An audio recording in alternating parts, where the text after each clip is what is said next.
পূর্ব ঘোষণা মাফিক বাংলাদেশ আউটসোর্সিং কর্মচারী ঐক্য পরিষদ একটি প্রতিনিধি টিম এবং কয়েকটি প্রতিষ্ঠান থেকে যে সকল ভাই বোনরা এসেছিলেন তাদেরকে সাথে নিয়ে সমাবেশে আমরা গিয়েছিলাম এবং সমাবেশে আমরা উপস্থিত থেকে পে স্কেল বাস্তবায়নের দাবির সাথে আমরা একত্রতা ঘোষণা করেছি এবং দ্রুত পে স্কেল বাস্তবায়ন যেন হয় এ বিষয়ে আমরা বক্তব্য দিয়েছি। প্রিয় সহকর্মী ও সহযোদ্ধা, আপনারা নিশ্চয়ই অবগত আছেন 2015 সালে যখন বাংলাদেশে পে স্কেল ঘোষণা হয়েছিল, সর্বশেষ পে স্কেল, অষ্টম পে স্কেল যখন হয়েছিল, সেই পে স্কেলের আওতায় কিন্তু আমরা পড়েছিলাম।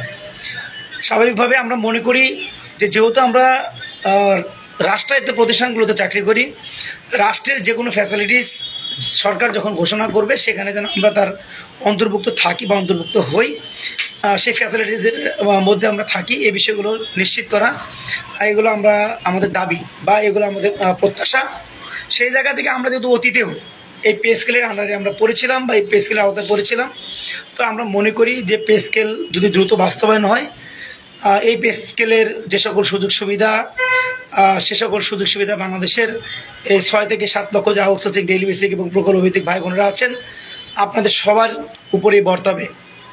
আমি আরও পরিষ্কার করে যদি বলি, যদি নবম পে স্কেল দ্রুত সময়ের মধ্যে বাস্তবায়িত হয়, যদি আপনাদের বেতন বৃদ্ধি হয়, আর্থিক ফ্যাসিলিটি যদি বাড়ে, তাহলে কিন্তু আপনার সুযোগ সুবিধা আপনি ভোগ করবেন, বাড়তি বেতন নিয়ে আপনি আপনার পরিবারের যে সকল সদস্য তাদেরকে নিয়ে আপনারা ভালো থাকবেন এবং আমরাও এটা প্রত্যাশা করি। কিন্তু আমাদের ভালো লাগার জায়গা যে বাংলাদেশ আউটসোর্সিং কর্মচারী ঐক্য পরিষদ যে চলমান আন্দোলন সংগ্রাম, সেই চলমান আন্দোলন সংগ্রামের সাথে একত্রতা ঘোষণা করেছে এবং আমরা এই দ্রুত সময়ের মধ্যে পে স্কেল বাস্তবায়ন করার দাবির আন্দোলন সংগ্রামকে ত্বরান্বিত করার জন্য আমাদের যে ক্ষুদ্র প্রয়াস, সেই ক্ষুদ্র প্রয়াসকে আমরা আপনাদের সার্বিক সহযোগিতায় আমরা চলমান রাখব। এই প্রত্যাশা থেকে কিন্তু আজকে যে সমাবেশ ছিল সেই সমাবেশে আমরা উপস্থিত হয়েছিলাম। এখন যে কারণে লাইভে আসা যারা আপনারা এসেছিলেন আজকের সমাবেশে তাদেরকে ধন্যবাদ জানাই, কৃতজ্ঞতা জানাই এবং আগামীকাল ঠিক সকাল 10টায় আবারও পে স্কেল বাস্তবায়নের দাবিতে আরেকটি সমাবেশ আছে। সেই পে স্কেলের যে সমাবেশ, বাস্তবায়নের যে সমাবেশ, সেই সমাবেশটিতেও আজকের মতো করেই বাংলাদেশ আউটসোর্সিং কর্মচারী ঐক্য পরিষদ স্বতঃস্ফূর্তভাবে অংশগ্রহণ করতে চায়। ঐক্য পরিষদ মনে করে যে যখন আমাদের সামনে যে সুযোগটি আসে সেই সুযোগটিকে আমাদের কাজে লাগানো উচিত। অর্থাৎ এই মুহূর্তে যেহেতু সারা বাংলাদেশের সকল পেশাজীবী মানুষ তারা পে স্কেল বাস্তবায়নের দাবিতে সোচ্চার হয়েছে, সেই জায়গা থেকে একটা পেশাজীবী সংগঠন হিসেবে বাংলাদেশ আউটসোর্সিং কর্মচারী ঐক্য পরিষদ মনে করে এই চলমান আন্দোলন সংগ্রামের সাথে একত্রতা ঘোষণা করা আমাদের অত্যাবশ্যকীয়। আমরা সেই অত্যাবশ্যকীয় বিষয় নিয়েই আজকে আমরা উপস্থিত হয়েছিলাম এবং আগামীকালকে যে সমাবেশটি হবে সেই সমাবেশটিতে আজকের চেয়েও বেশি সংখ্যক মানুষ নিয়ে বা বেশি সংখ্যক ভাই বোনদেরকে সাথে নিয়ে, বেশি সংখ্যক সহকর্মীদেরকে সাথে নিয়ে আমরা সশরীরে উপস্থিত হয়ে চলমান আন্দোলন সংগ্রামকে আরও ত্বরান্বিত করতে চাই, আরও বেগবান করতে চাই। প্রিয় সহকর্মী ও সহযোদ্ধা, আপনারা জানেন ইতিমধ্যেই সংগঠনগুলো 15ই ডিসেম্বর এই সময়ের মধ্যে পে স্কেল বাস্তবায়নের একটি পরিষ্কার ঘোষণা সরকারের পক্ষ থেকে তারা প্রত্যাশা করেছে। প্রিয় সহকর্মী সহযোদ্ধা, আজকে বাংলাদেশ আউটসোর্সিং কর্মচারী ঐক্য পরিষদের পক্ষ থেকে আমি যখন বক্তব্য দিয়েছি আমি কিন্তু পরিষ্কারভাবে বলেছি যে এই 15 তারিখের মধ্যে যদি পে স্কেল বাস্তবায়নের ঘোষণা না আসে তাহলে যে সকল সংগঠন যেই সমাবেশগুলো করছে এবং পে স্কেলের বাস্তবায়নের আন্দোলন করছে তারা যে কোনো কর্মসূচি ঘোষণা করুক না কেন, আমরা সকল কর্মসূচির সাথে অবশ্যই একত্রতা ঘোষণা করব এবং কর্মসূচিগুলোকে বাস্তবায়ন করব এবং কর্মসূচিগুলো আমরা মেনে চলব। প্রত্যেকটা জায়গায়, প্রত্যেকটা প্রতিষ্ঠানে সে সকল কর্মসূচির সাথে আমরা একত্রতা ঘোষণা করে আমরা তাদের সাথে কাঁধে কাঁধ মিলিয়ে আমরা দাবি বাস্তবায়ন করার জন্য সর্বতভাবে আমরা চেষ্টা করব। প্রিয় সহকর্মী সহযোদ্ধা, আপনাদের কাছে বিনয়ের সহিত আমি অনুরোধ করছি এবং আহ্বান জানাচ্ছি, উদাত্ত আহ্বান জানাচ্ছি, যারা এই মুহূর্তে আমার লাইভে যুক্ত আছেন তারা আমার লাইভটিকে আপনারা সবাই শেয়ার করে দিবেন। আমি কালকের সমাবেশে যাওয়ার জন্য প্রথমে আমরা একটা জায়গায় সমবেত হব, সেই জায়গাটির কথা বলছি। আমরা সবাই দোয়েল চত্বরে আমরা ঠিক সকাল 9:30টার মধ্যে আমরা সবাই সশরীরে উপস্থিত হব। সেখানে সবাই সমবেত হয়ে পরবর্তীতে আমরা মিছিল নিয়ে সমাবেশ স্থলে আমরা যাব।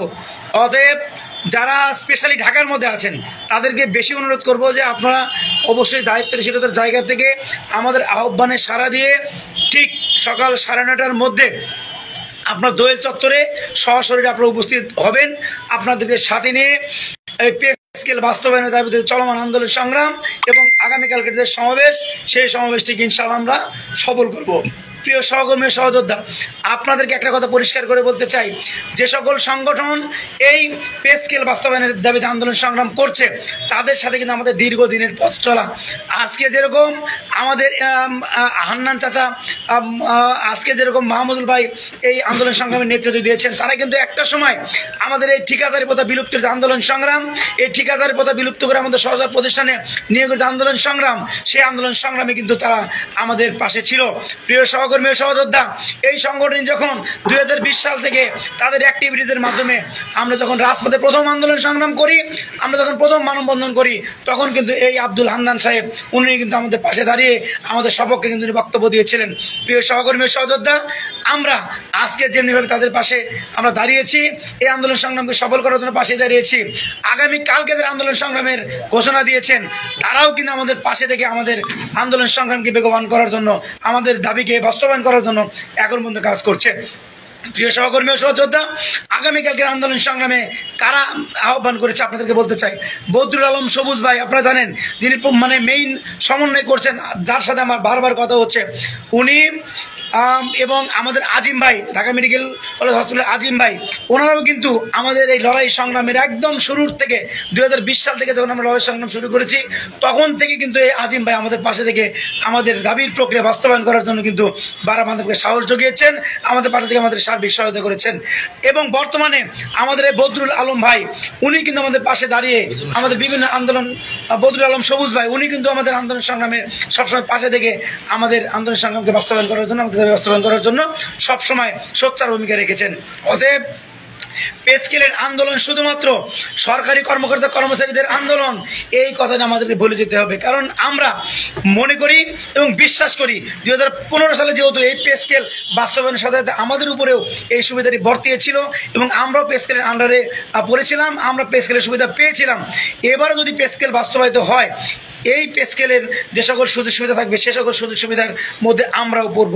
অতএব এই পে স্কেল যেন দ্রুত সময়ের মধ্যে বাস্তবায়িত হয়, এটি নিশ্চিত করার জন্য চলমান আন্দোলন সংগ্রামকে বেগবান করার দায়িত্ব ঐক্য পরিষদেরও আছে।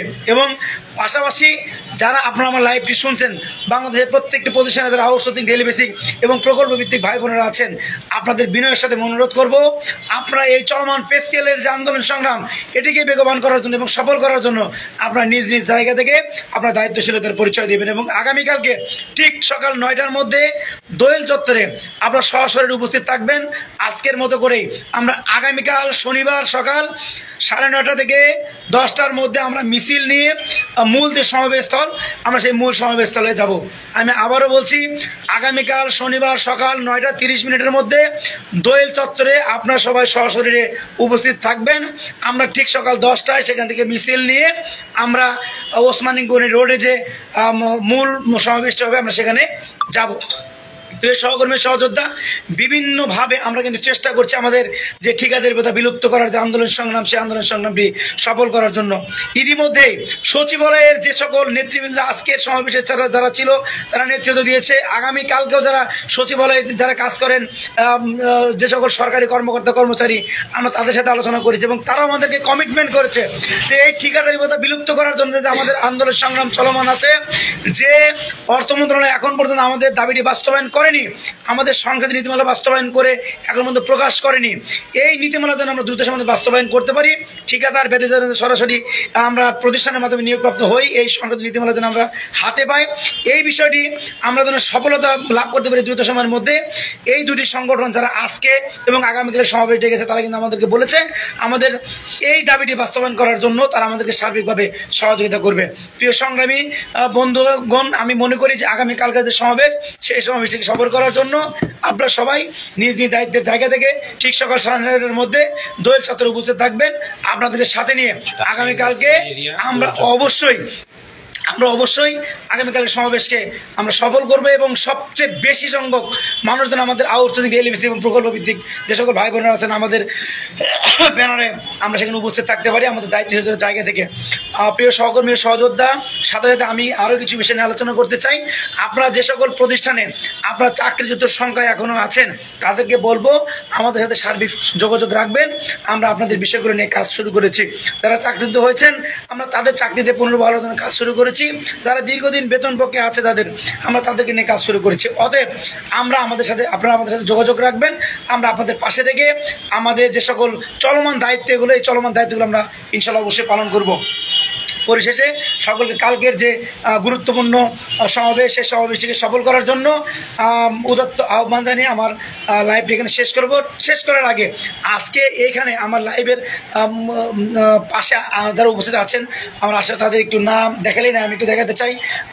আমি তো ছিলামই কথা বললাম আমার বাম পাশে আমাদের কেন্দ্রীয় কমিটির সিনিয়র সহসভাপতি আমার রাজু ভাই, আমার সহসভাপতি খলিল ভাই, আমার সাংগঠনিক সম্পাদক পাবেল ভাই, আরেকজন সাংগঠনিক সম্পাদক হাবিব সোহেল ভাই, যুগ্ম সাধারণ সম্পাদক সোহেল রানা ভাই, আমাদের সহপ্রচার আজমাইন এবং অতি সম্প্রতি আমাদের মূল প্রচার সম্পাদকের দায়িত্ব থেকে দেওয়া হয়েছে আমাদের উত্তম দেবনাথ এবং আমাদের সাবেক প্রচার সম্পাদক যেখানে আছেন আমাদের শিয়াব দপ্তর সম্পাদক আমাদের আওলাদ ভাই, আমাদের বরুণ দাদা সেই এখন পঙ্গুতে কর্মরত আছেন, সুজন ভাই, আমাদের রাকিব এবং ডেস্কোর যে সকল ভাইরা আছেন আমাদের ডেস্কো কমিটির সভাপতি এবং আমাদের কেন্দ্রীয় কমিটির যুগ্ম সাধারণ সম্পাদক আমাদের আবুল হোসেন রোমান ভাই এবং দেখতে পাচ্ছেন আমাদের আশেপাশে যারা আছেন আমাদের ভাই একটু আপনার পরিচয়টা দিবেন। মোহাম্মদ শফিকুল ইসলাম, কেন্দ্রীয় কমিটিতে কোন পদে আছেন? সদস্য, কেন্দ্রীয় কার্যনির্বাহী কমিটির সদস্য এবং ডেস্কোর